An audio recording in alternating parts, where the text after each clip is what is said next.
Hello friends, मैं story teller लेके आया हूँ आप सभी के लिए एक नई कहानी भगवान।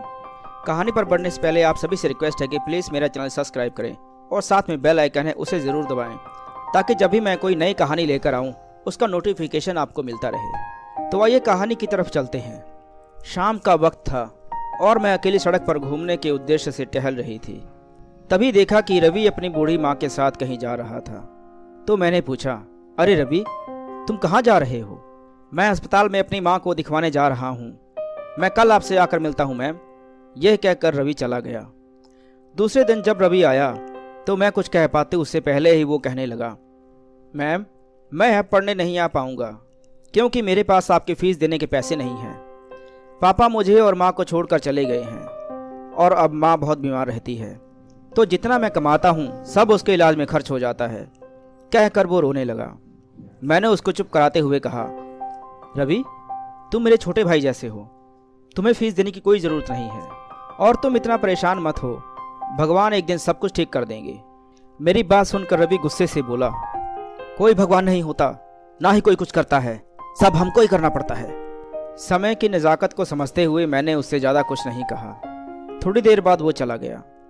लेकिन अब मेरी और रवि की हमेशा इस बात पर बहस होती रहती कि भगवान है, लेकिन वो हमेशा इस बात पर खिंच जाता। एक दिन अचानक रवि रोते हुए आया और बोला, मैम, माँ बहुत बीमार है, उनको खून की सख्त ज़रूरत है, लेकिन मेरे पास इतने पैसे नहीं है कि मैं खरीद सकूं। तो मैंने कहा, तुम परेशान मत हो, भगवान ज़रूर किसी न किसी को भेज देगा। लेकिन मेरी बात वो मानने को तैयार नहीं था। वो खून के लिए अपने दोस्तों के पास व्यवस्था करने लगा और जब अस्पताल पहुंचा तो पता चला कि कोई उसकी माँ को खून दे चुका है। लेकिन वो आश्चर्यचकित हुआ कि खून आखिर दिया किसने होगा। उसने पता लगाने की बहुत कोशिश की, लेकिन वो कामयाब नहीं हो पाया। जब रवि की माँ को छुट्टी मिलने वाली थी तब रवि ने देखा कि उसकी मैम हॉस्पिटल में आई और माँ के नाम से बकाया पूरा बिल जमा करके किसी को उनका नाम ना बताने का आग्रह किया और फिर चली गई। रवि पूरा माजरा समझ चुका था। रवि माँ को घर लेकर आया और उसके बाद वो मैम के घर चला गया। मैम ने दरवाज़ा खोला और अनजान बनते हुए कहा, रवि, अब माँ की तबीयत कैसी है? क्या खून की व्यवस्था हो गई थी? तो रवि की आंखों से आंसू बहने लगे और वो बोला, माँ अब ठीक है, भगवान की कृपा से सब ठीक हो गया और आज मैंने उस भगवान के दर्शन भी कर लिए।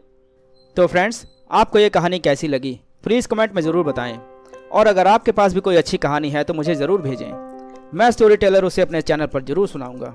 हंसते रहिए, मुस्कुराते रहिए और स्टोरी टेलर की कहानियाँ सुनते रहिए।